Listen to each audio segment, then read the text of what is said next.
You gotta train. Do them wrist exercises. Your body and your mind. All day, every day. I don't know. If my forearms get any bigger, I'm just going to look like Popeye. Well, I mean, that's why my forearms are so thick. They're bigger than the other one. What do you call? Bicep? Well, if these are forearms, is aft arms? Yes. Yes, it's aft arm. Is that proper ship terms? Fore and aft?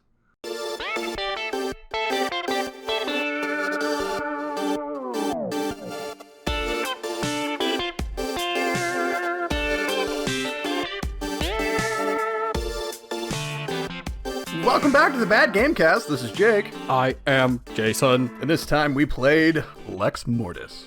Lex Mortis. What does that mean? No one knows. It means law of death, kind of. But, like, my Latin isn't great. But neither is that. So, do we call it Lex Mortis, or what were the other names that it came out as? That's what I'm currently trying to find.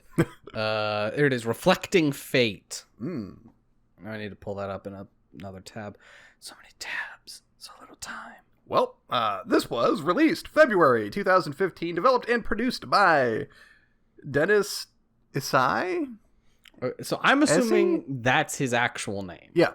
Released on PC. Other games that came out in 2015, COD Blops 3, Star Wars Battlefront, and Fallout 4. This is the first game we've done for the podcast from 2015. Really? Yeah. Huh. I was surprised as well. Wait, how come this doesn't do the scrolly thing? So, Reflecting Fate was published and developed by Star Mops, and they have only ever produced, like, 2 other things. Did you say Star Mops? Yeah. Are you sure? All right. Which I haven't checked, but from the screen caps in the Reflecting Fate and the description of Reflecting Fate, like, as well as the descriptions of all the people who have reviewed it, it's the same game. Yeah, so before we get into the game itself, do you want to talk about how that works? Yeah, so developing for Steam, you can... I don't know how much a license costs. Not a lot. Well, this was built on the, CryEngine? Yeah. I guess I'm not sure what any of the costs associated with that are. No, but so because Steam has really opened up their platform for basically publishing, people can publish now without jumping through many hoops. There's not really a hard check to make sure you made a real game. Oh, you meant just straight up putting it on Steam. Yeah, that one I have no idea. Yeah. So we've seen it more and more where people will like buy assets and like cobble together a game and put it on Steam. These are called asset flips, and they're basically all garbage.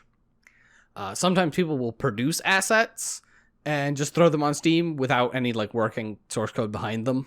It's the same idea. They're not real games.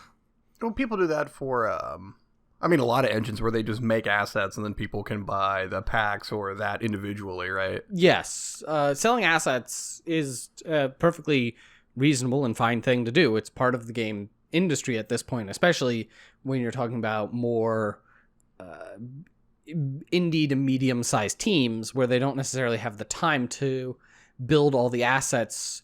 They can instead purchase some and be like, okay, well, I need a spaceship. Well, if I'm only using it for one level, maybe I'll just buy a spaceship, right? Oh, yeah, no, it makes perfect sense. Yeah. And so as long as you can, one, realistically keep the visual look of your game the same. That is an important thing to think of when buying assets, is they need to mesh. Well, they hopefully mesh, otherwise it looks like a weird hodgepodge. Right. You're trying to avoid that. And then the real trick is to actually build a functioning game behind it. Which some people, I'm sure they start out with okay intentions, and then they just never actually get there. So this game was released, you said 2015. Mm-hmm. Reflecting Fate was released in 2017. So it wasn't one of the times where sometimes games will do a like weird simultaneous, like they'll release the same game multiple times in a single week.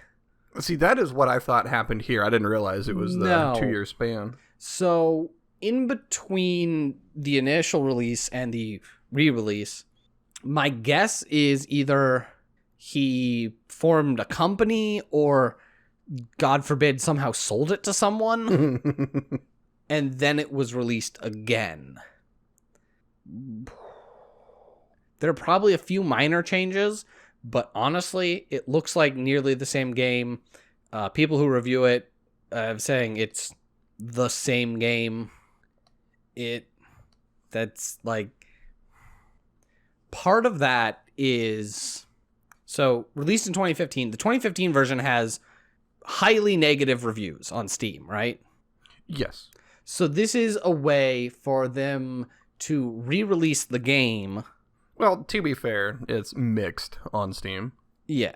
Without drawing those reviews already, right? So technically, the reviews for Reflecting Fate are mostly positive. Some of the positive reviews are very short and totally not purchased, and some of them have a ton of spelling errors. It's great. Okay. But if the writing and voice acting are any indication of this game, it could very well be that it was just people that were involved in it, and English isn't their first language. Yeah. Which, is a way for them to inflate the reviews and release the game slightly more fixed without updating the old game, because now it's its own separate page, right? It's a new publisher and developer. It's a new game, so they can start over all the reviews from scratch. Also, anyone who wants any of the updated content would have to re-buy the game. And since they're rocking, it's like a $5 or $6 game. Yeah, it's $4.99 It's on $5. Steam. So it's a way for them to try to continue to chip away and get little bits. I don't particularly like the practice. I think you should, if you're going to fix a game, you should fix the one you released initially. Also, you shouldn't release a game that's this kind of janky. Yeah, ideally. And that's where, again, we get into people just trying to get as much money as they can and cut and run, which you can't really have people argue against. Well, people who develop pushed for Steam to lower their what they would accept over and over and over and over again, until Steam eventually was like, okay, great, we're going to set up, like, this is how much you pay for your, like, developer license to put stuff on Steam, and then basically we're almost not going to check anything. Well, because with the large user base of Steam, games coming out are kind of self-policing, so long as nobody's doing any, like, review bombing bullshit, just in the normal practice of things, right?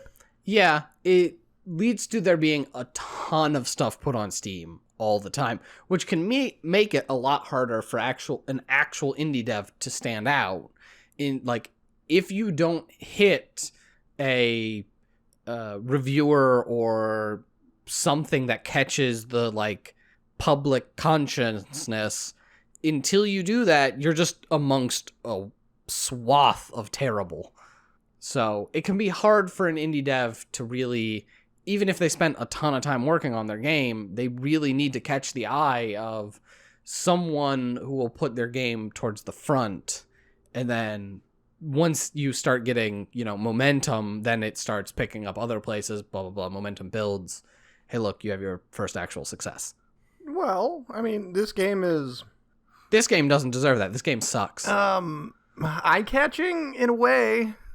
Not a good way. No. I can't really speak to the story. You arrive at an island that you are from. Yes. Right? You lived there years ago. You left. Your dad still lives there. Mm-hmm. And when you get off the boat, everything's spooky scary. Yeah, it's super spoops. You've been getting letters from your father talking about how people on the island are disappearing, and you come to the island to check in with your father and look into the disappearances. That makes sense. In a very broken way it's explained to you. I mentioned that English is not the voice actor or the writer's first language. No, and that's very clear immediately. The first introduction where they explain basically just that you're returning to this island, blah, blah, blah. It is... The words are just a bit wrong. It's not like they're factually wrong, right? The sentences are still sentences. Yeah. But they're not how most people would say things. And then the way the pauses are... Yeah. It just gets even more weird. It is grammatically incorrect in what I found to be a very charming way. And then, spoken where after each sentence, you could feel the weight of the person reading the next sentence before they tried to say it out loud. You proceed into the island. You go through your dad's old house, and that takes forever. Yeah, it does. I assume something happens after that. Yeah, okay, I got you. So you get off the boat, you run through the town, make a note that there isn't anybody around. Yes. You walk through this town, this collection of houses, little village, and you make your way to your childhood home, the big-ass house back in the woods, where your dad still lives, only when you get in there, there's bloodstains all over, and it's all... everywhere. Extra Everything spoopy. is covered in blood. And your character never addresses it. No, like you'd think he'd be more worried about his missing father. He's like, you haven't found him, and there's blood everywhere. You get a super scary jump scare when something runs by a doorway. Mm-hmm. Ooh. So the game touts itself being open world, and at this point, once you get through the house... Yeah. Sure. Let's circle back on that one later. Once you get through the house, it gives you vague directions to what you're supposed to do. You get through your father's house up to his study. You decide to go back to the boat, and on your way back, a spaceship flies overhead out of fucking nowhere. And then you get to the boat, and you need to get gas for the boat, so you head back to the refinery that's just behind your dad's house. Yeah. Your childhood refinery. Sure. And then it's more... This where the stealth really comes into play, as you're hiding, moving super slowly from these Mothmen. That's what they are. They're giant Mothman models. They're big bug-looking things, red glowing eyes, wings. Your typical Mothman. Yeah, your Mothmans. I've been to West Virginia, yeah. Almost Heaven?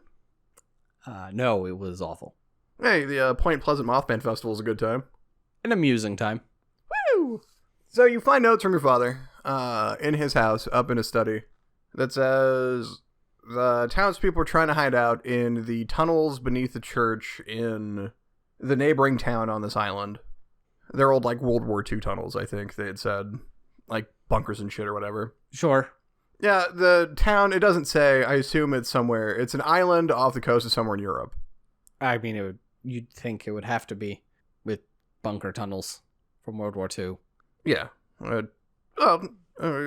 Yeah. You head down to the church. You take the tunnels. Oh, shit. Before you get to the church, you have to get the car. And I'll circle back to around my issue with the car, besides the driving is hilariously bad. Get to the church, go down through the tunnels, which leads you to a swamp. You get through the swamp, hide from more Mothmans. My computer started freaking out for no reason. That's fine. You, in leaving the swamp, come across this bridge. The bridge collapses while you're on it. You wake up several hours later underwater, and you know it's several hours because it was nighttime when the bridge collapsed on you. You wake up and it's daylight. You wake up underwater. That good shit. Yeah. You explore the nearest house. Excuse me. Everyone knows that while you're unconscious, you have gills. Oh, of course. Yeah. That's why no one ever drowns in their sleep. Correct. Humans have unconscious activated gills. Yeah, and I bet a lot of you didn't know that. You're welcome. Spreading gill awareness. The Pat Game Cast. Okay, but real talk, do not go sleep in your bathtub and then blame us. Well, if they go sleep in their bathtub, they're not blaming anybody. That's true. Don't leave a note telling them that it was our idea. Yeah, anyway, you wake up, you explore the nearest house. The nearest house says, here's a map of the island. Here's the secret base with a big-ass X on it, which is conveniently like a half mile from where you are. Go there. You go to secret base. You learn that they're not aliens. They're experiments. There is a secret government agency kidnapping all the townspeople and running experiments on them. The monsters got out of control, killed all the people. Great. Now, the guy says this, apropos of nothing. Like, you find something that says the experiments are getting out of control. But it's just like him talking to himself. Oh, well, clearly, the government must have kidnapped all these people. Oh, well, clearly these monsters got out of control and just murdered all the government people. That's why they're not around. What happened to the people? You don't know. It doesn't come up. What's with the fucking spaceships? Never brought up. They're not aliens? They're experiments. So you get down to the bottom of secret base, and you have an option. It turns out one of the people that was kidnapped started to upload a video of the surveillance footage from around secret base to the internet. You know, just the internet as a whole. You have the option to finish that upload or blow the place up. Are you time restricted? No. Why can't you do both? You could. Okay. Like, as soon as you pick one, the game ends. Sure. But in that, you could do both. Like, there's no reason why he couldn't. He's just like, he makes it his own moral dilemma.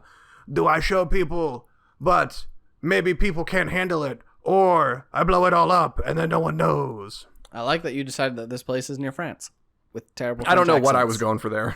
The closest I would say would be bad French. Oh, bad French. The only kind of French that Jake knows. Mostly, yeah. I was gonna do a thing. I'm not going to. You know what? We have Canadian listeners. They speak French, some of them, I'm sure. I think we have, like, downloads in France. I'm not doing it. Sure. Unless you write it and ask me to, and then I'm all about it. What? What? Anyway. That's game. It ends. You like, the only differences between the endings, because there are quote-unquote different endings, is the one line of dialogue he says before the credits roll, and they don't really roll. Like, the screen just, like, fades to black, and you have to exit back out to the main menu. Like, it doesn't close or restart or do anything. Nice. Yeah. How you know it was a well-built game? It's a way to go. Yep, it exists on the internet. Ooh. Just like those videos. No, so... Oh, boy. I didn't beat the game. It was real boring and real disorienting. I had a huge struggle with, there is a head bob that the game has on, and you cannot turn it off. Once again, like most bad games that we run into, whatever. Yeah, I started to try to say a sentence and then it was terrible. But anyway, like a lot of these bad games that we play, the options are incredibly limited. And you can kind of tell pretty quickly how well built a game is when you go to options and it's like volume, and you have a volume slider, and then you have subtitles on or off, and those are your options. Why is it that so many of these shitty games have almost no options? Well, that's part of it, is that if the more optional, like, sliders and stuff you put in the game, the more you have to make sure that your person can't break the game by changing all the options. Oh, okay. So if you just don't put them in there, then you don't have to worry about people finding a way to break your game. Yeah. Because most often your game will find a way to break itself. Well, how well these games tend to be QA'd and, tested. Yeah. Wait. I imagine half the shit we play is not tested or QA'd. Oh, it 100% is tested, but it's only tested in so much as the person making the game tested it to make sure it ran, and that's about it. Yeah, okay. I'd buy that. So yeah, it's a weird head bob that's like side to side as you move, and it's really disorienting. See, I didn't even notice it. Yeah, I could not deal with it. I was like, oh, I hate this. Please turn it off.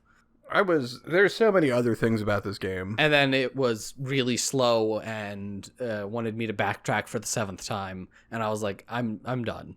Yeah, no, the half of this game is backtracking past places you've already been to pick up something that randomly spawned in after you hit activity trigger. Yeah. Stuff that's not there, you go back to a place you already were, and then it's suddenly there. Yeah, you have that exploring your father's house the first time where you make your way up. It's on the 3rd floor. You go through a room, you hit a door at the end, it's locked. Oh, you need to find the key. It's a floor below you in a room that you probably already checked, just trying to figure out where the hell it was you're supposed to go. Or, ooh, the motherfucking car. So the only cars in the game that you can drive are Humvees. There's 2 of them. You have to walk from where your old childhood house is, all the way around through the town, back, down the road, past the boat, down this little road to get to the car. When you get to the car, you need gas. Now, you pass the gas station. There was no way to grab gas when you were there the first time. Yeah. And I know there's not, because when I found that the first time, I quit out of the game. I was done. It pissed me off. So, like, it spawned me back in before I got to the car, so, I could check on my way by. Hoo-hoo, almost saved me my ass some time. Ha ha ha ha, no. You get to walk all the way back to where you were, grab the fucking gas can, walk all the way back to the car, and, then you can start it and you can drive. And the driving, it's not a driving game. It was not built for that. It does not handle like it was built for that. It turns harder, more sharply, the faster you go. Oh, good. Yeah, that's a fucking treat. Because I was in, 3rd or 4th gear, and it was suddenly a 0 turning radius. Yeah, so... I fucking rolled it. No, so it's clearly that they take your speed, whatever your speed is, and then just apply it to turn. So that if you're going, the faster you're going, the more quickly it snaps your velocity sideways. Yeah. Which isn't actually how cars work, but is how you would poorly design a game. Yeah, no, it was a fucking treat getting halfway to where I needed to be. There's a reason to give you the car, because it's a long fucking way. Go to take this corner and just boop, flip it over. I'm like, fuck. So then I had to quit out, get back into the game, and then do that whole walking to get the car all over again. Yeah, I can't remember where it was that I saved and exited, and then when I went back in, I lost all my progress. Yeah, because it gives you a save in the menu, but that doesn't actually save it. Yeah, I noticed that when I had to start the game from the beginning. Yeah. And I was like, cool. Yeah, the only time it actually saves it is at checkpoints that it doesn't tell you that it's saving. Yeah. Wouldn't that be nice if that the save option in the menu actually saved the game? You know what I thought would be nice was being able to run indoors. Oh god, that's so annoying. Like, you can run outside, and again, with the head wobble, it was annoying, but I had to anyway because walking in this game is so slow. Oh, yeah, it is. And then you go in a building and all of a sudden, boop, can't run anymore. You have to trudge your way through this building.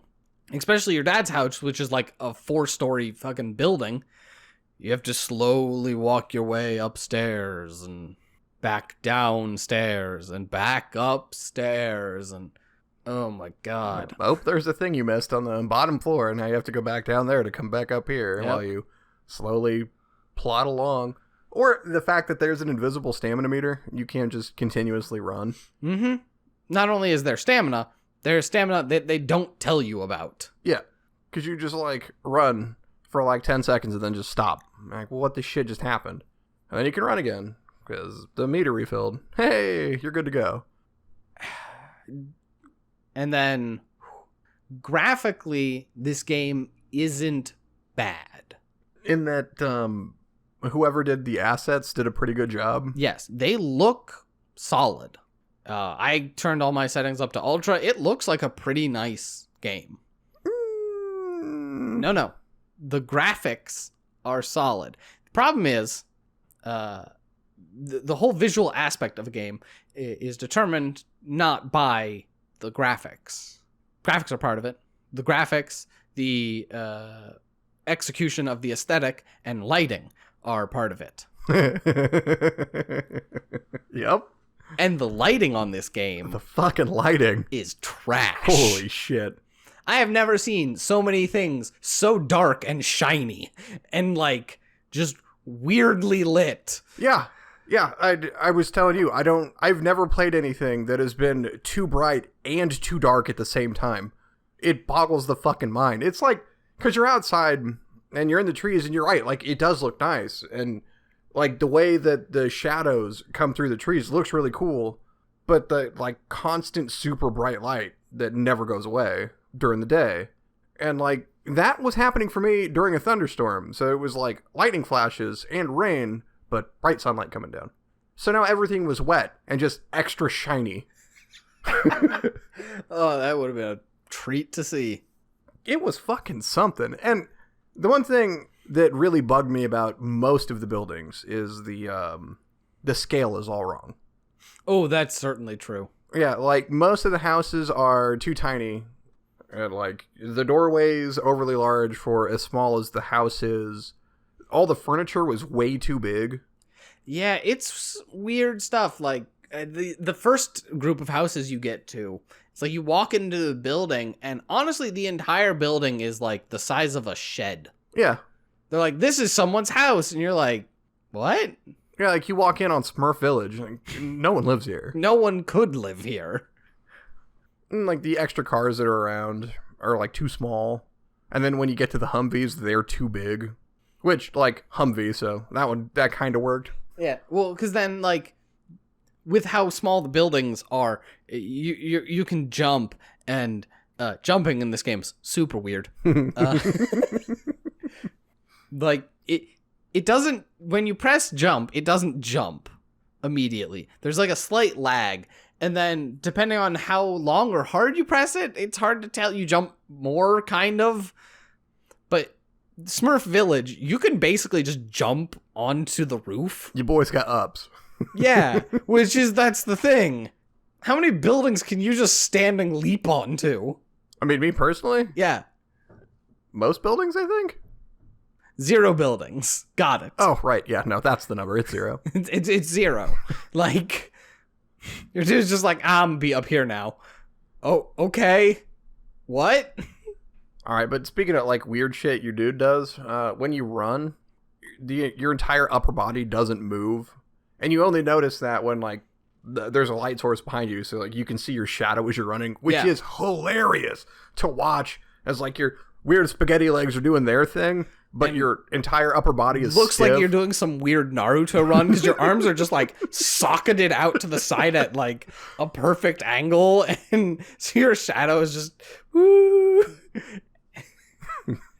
It's super weird. I'm so mad that you just dropped a fucking Naruto run. But that's what it looks like the shadow is doing, because your arms are just stocked straight out, and it's like, what is happening? Like, yeah, I don't know either. In addition to all of that, it's buggy as shit. Yes.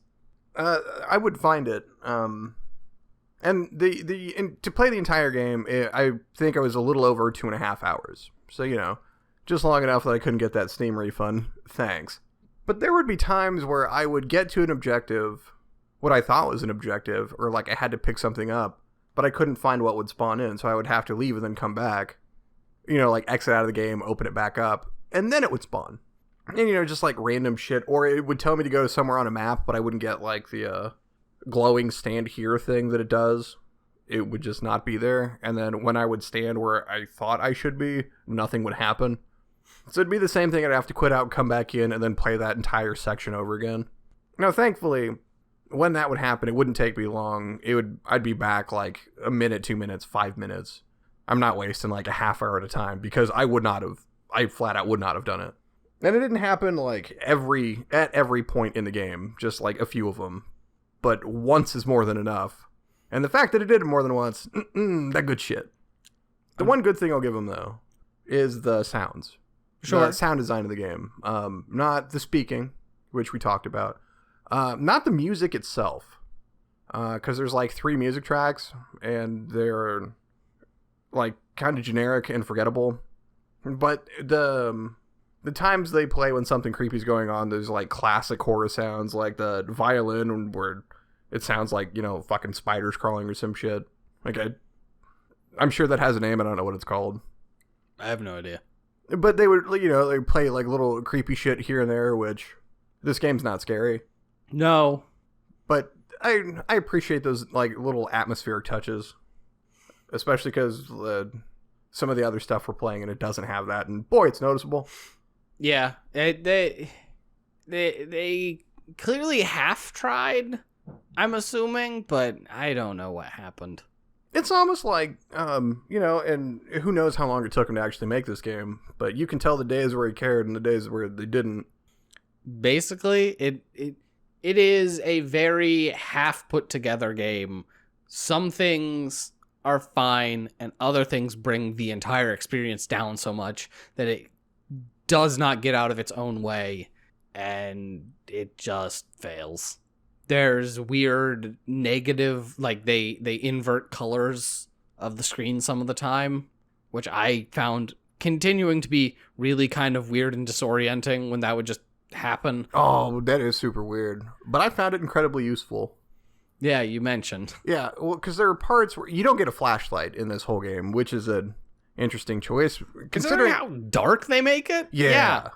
So there were times when you get some text on screen, and then, like there's a whole bar where everything's like magnified and the colors are inverted, and you could just use that to look around while it's up, which is what I did. Because that was kind of the only way I could get through some sections, because I couldn't fucking see what was happening. Yeah, so that should tell you that's real good stuff when you have to use random negative looks to try to frickin' see because of how dark they make everything inside, and they don't give you a flashlight. Which isn't that like a horror game trope thing? Yeah. Like you should just have a flashlight or a lantern or a candle or some stupid thing. Yeah, something to go out, something to make you scrounge for like batteries or oil or something. Yeah. For a little extra bit of tension, yeah. Yeah. Not this one. No, they give you shitty jump scares, and you get Mothman, and I don't think we talked about like the Mothman. Like they look like you can tell they're Mothman, but they don't really like move so much as just like float along, and like they do articulate kind of, just not that much. Like they're all one color and they're shiny because everything's so goddamn shiny. Another thing that's only kind of half done. Yeah. Perfect. Are there any other points that need to be made? I don't think so. I don't really think so either. It inevitably, the mixed reviews and then the hilarious positive reviews for Reflecting Fate all talk about the price point, and even at $5, I couldn't enjoy this game, like, at all. It's incredibly slow. Again, flashing negative colors and head movement, I found it disorienting and annoying, so I really hated playing this game. Yeah, I'm right there with you. I can't say that I hated it. We've certainly played worse games. We've certainly played worse. We've played stuff that doesn't run this well too. True. But I cannot say that I enjoyed my time with it. And like $5, no. The story itself didn't interest me. The jump scares didn't affect me. The bad monsters weren't frightening. I wouldn't even say if this was free play. Like, just don't play this. It's really not worth it. If you're really looking to spend $5, I don't know, go buy some chocolate or something. Just you'll have a better time. Hit us up on the Patreon. Yeah, give it to us, please. Please. Oh God, because we pay for games like this. Yeah. God. Yeah. Hey, at least we have someone to blame for this one. Yeah, we do. You know what you did. Well, they bitched at him in person. I know. Well, as in person as over the internet is.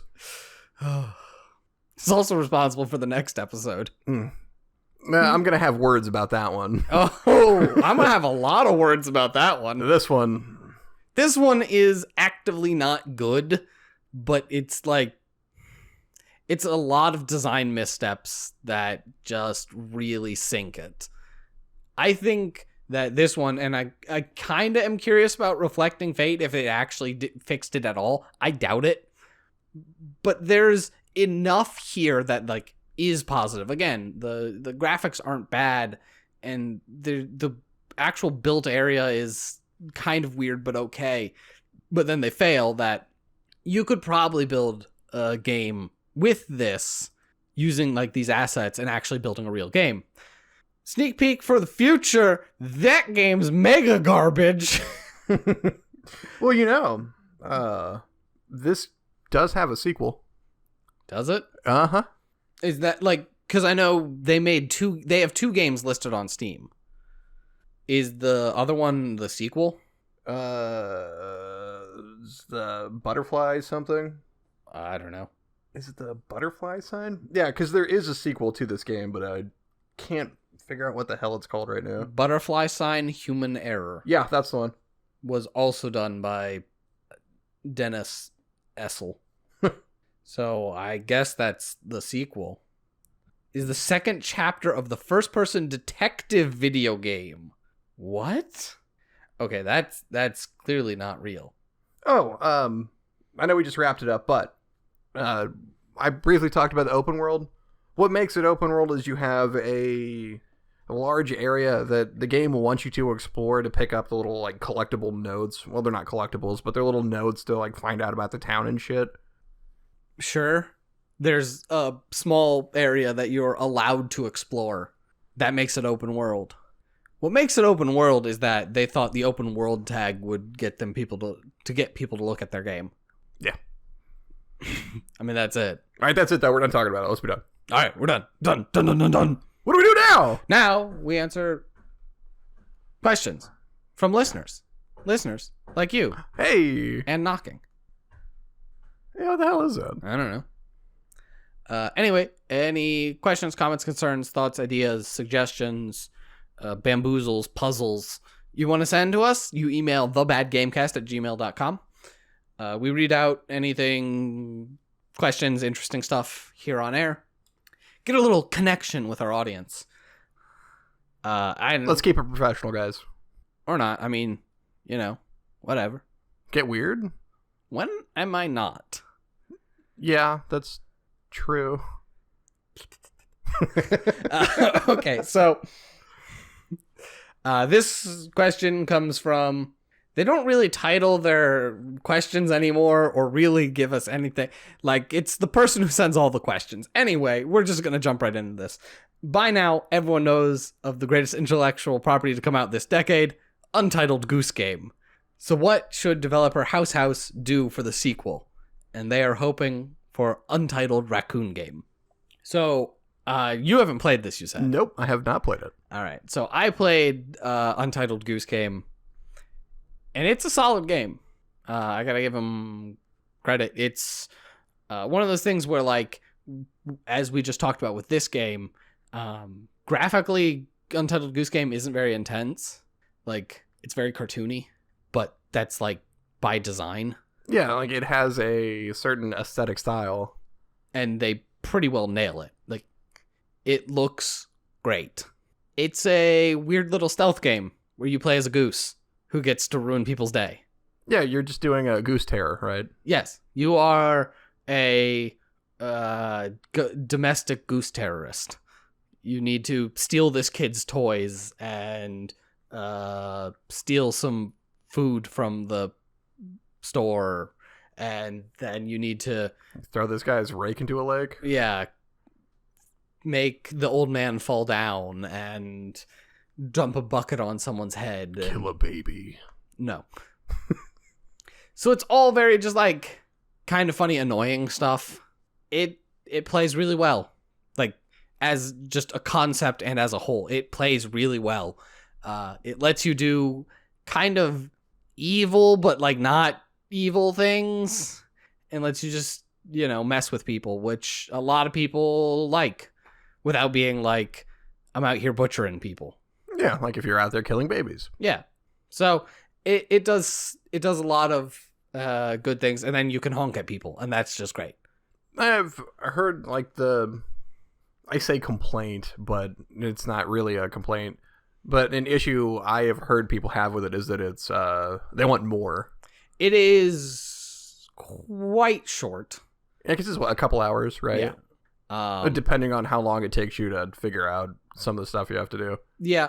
Most of them are pretty easy, for me, I guess, are pretty easy to logic out. There's nothing that's like really complicated. Yeah. Which is, again, fine. It does everything it needs to, and it does it well. I think it would be interesting if you made a like harder versions. The goose handles loosely. You're a goose. The goose is loose? Yes, the goose is loose. So if there were some like more intricate, like if you had a raccoon and were like more tight movement that had like more strict timing restrictions that there really aren't, like occasionally it's like, you need to try to get this person to walk past before you do a thing, but the game is incredibly forgiving, which is like fine. It lets you just try things over and over and over again. I enjoyed what I played, but yeah, it's something I will pick up eventually. I might pick it up on Switch.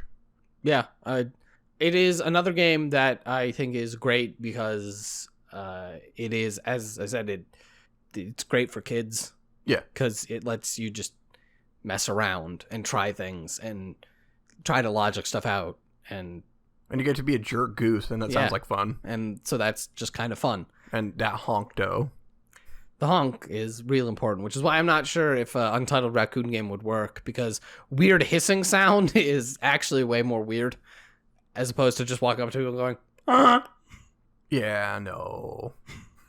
Weird raccoon chitters. Yeah, nobody wants the chitter and hissing. That's Raccoons are fucking big, too. Like, no one's like, what an adorable raccoon. They're like, oh, shit, a raccoon. How'd that trash panda get in here? Yeah, mostly. Although I would say the same thing about a fucking goose. Oh, fuck, a goose! Well, but that's kind of what's extra too. great about it, is that you have just this goose, like, hanging out in a restaurant, and you're like, wait, what? Yes, I am a normal goose. Ignore me. But yeah, it's a real good time. They did a great job with the game. As for sequels, Untitled Duck Game. It's just mini golf. Sure. Yeah, it's hard to say. I wouldn't mind more of the same because the game is quite short, but I'd just be interested to see what they do. Yeah, having not played it, and I think this about most developers, maybe instead of having like a direct sequel, they just do something else. Not just try new stuff. More people try new things. This work, do something else. Yeah, I mean, it's nice to just see another person, indie dev, make a game that they wanted and was very specific and actually do it really well, and then it succeeds. Because more of that all the time. Hell yeah. Because I don't know how many times I've already railed against a lot of the AAA industry, but that. That's kind of my point exactly. You get yearly franchises that is just the same game year after year after year. Yeah. For fuck's sake. And like, I'm not gonna hate on a game if they want to try something new. Fuck yes, please. But I have also said, like, when I played Call of Duty, like, what I liked about Call of Duty was just like the same game modes, and I was fine with just like re-releasing that, But I don't play them anymore, so haha. Yeah, I mean, I've said before, I play a lot of older games than indie games anymore, just because a lot of the old games are stuff that I just have nostalgia for and really enjoy, and so I'll go back through those kind of just to relax. And then indie games, I like knowing that I can support these indie developers more directly, and I like often a lot of odder things. And odder, I mean by like more odd, not like small animals that float in rivers. Although if that's what they want to do and do Untitled Otter Game, I'm all for it. No. Yes. Otters are terrible. Yeah, they're monsters. Those are fucking big too. Yeah, they are. They eat small like gators. Yeah, like Yeah. you don't think about like how big a fucking otter is. Oh, you mean that some species of river otter grow to be like 6.5 feet long? Yeah. Yeah. You're like, that's bigger than a dude. And you're like, yeah. You could ride that fucker down the river. Choo-choo. Yeah, I guess that answers your question. I'm not sure if it did, but you're stuck with the answer. Hey. All right. Now we just plug some stuff. What do we plug? We plug the email that I talked about earlier, thebadgamecast@gmail.com. Send us whatever. We read on air, we read off air, blah, blah, blah. On Twitter, you can tweet at thebadgamecast. That'll go to me specifically, although Jake will probably see it. But if you really want to talk to just Jake, you tweet at Jake Prey. Once again, questions, comments, concerns, any ideas. We've picked up a couple suggestions off Twitter. You know who you are. You know what you did. There's the Twitch streams. We stream on Twitch Monday through Thursday, starting around 6 p.m. Eastern time. Mm-hmm. We run for a while. We do bad games, good games, old games, new games, shooter games, whatever. We play stuff. We don't really have anything we stick to. Nope. I mean, I play old stuff. You doing the Heroes was Not Heroes, regular Might and Magic. See, yeah. he doesn't even know. I don't know. Like I'd start watching it and then I see static and then I wake up 4 hours later, standing in the middle of a field with a bag of popcorn in my hand. It was probably the Mothman. God damn it! Again. Yeah. That explains the pink eye. So then on Reddit, all the episodes, if you are listening to this, you clearly got the episode somehow, but Thanks. all the episodes are put on Reddit. If you have discussions about any game specifically, you can obviously throw them in any of those threads, or God forbid you want to have a suggestion or something, you can post there, I think. Yeah. I don't know, I haven't tried to post there with not the official account. No, you can. Okay. So yeah, you can throw stuff up there. And there's a Facebook page. I update it occasionally. I'm not going to say up to date because that's probably not going to be true when this actually comes out, but life, Facebook, it's a place. And then that finally brings us to the Patreon. Patreon.com, The Bad Gamecast. Our logo's up there. That's how you identify us, I guess. And as well as the description is about us playing bad games and talking about them. We have actually recorded stuff for the patron. When this comes out, it may or may not have already been edited and uploaded, but it has been recorded. Yeah, so we finally put up, and now we're never going to shut up about it. We're not. That's there's actually going to be it's a series of episodes, quote unquote. It has nothing to do with bad games. It's literally just I wanted to talk about Magic, and so Jake is going to sit here while I talk about Magic for like hours at a time at him. Yeah, hopefully at about hour 6 somebody edits out my snoring. It doesn't matter. I'll keep talking. Oh, we've met.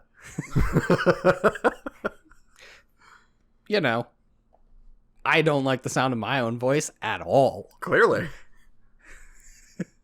Hey, I even let you talk a fair amount this episode, probably because I stopped playing the game when it made me restart from the beginning, and I wanted to throw it out of the fucking window, but it's a digital game, so I can't do that anymore. We've talked about how we work together at our day jobs, and when you and I are working directly with each other, I feel bad for whoever's working with us, as it's just you and me talking nonstop all fucking day. Oh, yeah. Oh, yeah. Yeah. Anyway, is that it? Are we done? Yeah, I think that's that's it. Plug all the things? Plugged all the things. We did the questions. We did the episode. Episode done. Other than editing, But fix it in post. Fix it in post! Well, for the Bad Gamecast, I've been Jake. Still, Jason. Good night, everybody! Good morning, everybody. You don't know if it's night. We released them at noon.